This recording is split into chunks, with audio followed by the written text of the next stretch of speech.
और अब बात करेंगे पेट्रोल और डीजल की कीमतों में एक बार फिर उछाल आया है, जिसके चलते लखनऊ के लोग परेशान हैं और अब पेट्रोल और डीजल भरवाने के लिए पेट्रोल पंपों पर लंबी कतारों में खड़े नजर आ रहे हैं। उपभोक्ताओं का कहना है कि कीमतें समय के साथ साथ बढ़ रही हैं। अब अगर जब तेल महंगा होगा तो जाहिर सी बात है कि ट्रांसपोर्ट भी महंगी हो जाएगी।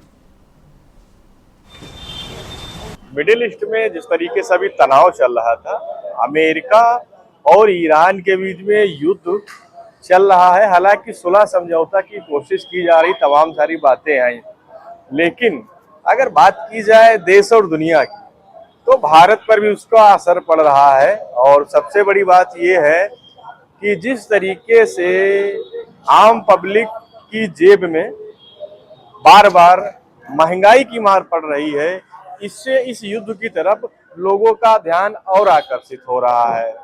लगातार चौथी बार भारत में पेट्रोल और डीजल की कीमतों में बढ़ोतरी हुई है, जिसके कारण जो आम आदमी है, जो गरीब आदमी है, जो मध्यम तबके का आदमी है, उसको कहीं ना कहीं इसका दंश भी झेलना पड़ रहा है।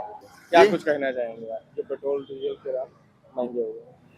नहीं, कोई क्या 1-2 रुपए 3 रुपए महंगे हुए तो इतना तो सहयोग करना ही पड़ेगा ना जनता को। जी। अब अब सारी जिम्मेदारी सरकार की तो अपनी निभा ही रही है, अपना प्रतिनिधित्व जाके विदेश में कर रही है। अब थोड़ी ऐसी है भैया, टैक्स पेयर है, जनता है, उनको तो थोड़ा अपना भी सहयोग करना ही पड़ेगा। और जिस हिसाब से आर्थिक मंदी का दौर चल रहा है, इन्हीं ने तो परिस्थितियां बिगाड़ी नहीं है।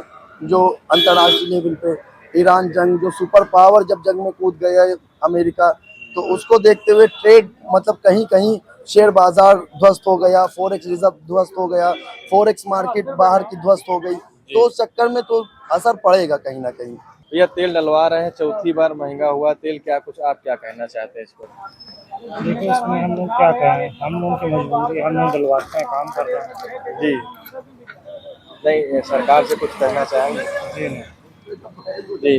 चलिए, कुछ लोग अपनी अपनी राय रख रहे हैं। तमाम लोगों का ये भी कहना है कि जो मिडिल ईस्ट में तनाव चल रहा है उसके कारण भी महंगाई है। कुछ लोग बोलने से बच भी रहे हैं, क्योंकि पब्लिक में जो लोग होते हैं वो उनकी अपने अपने ओपिनियन होते हैं और अपना अपना सुझाव होता है।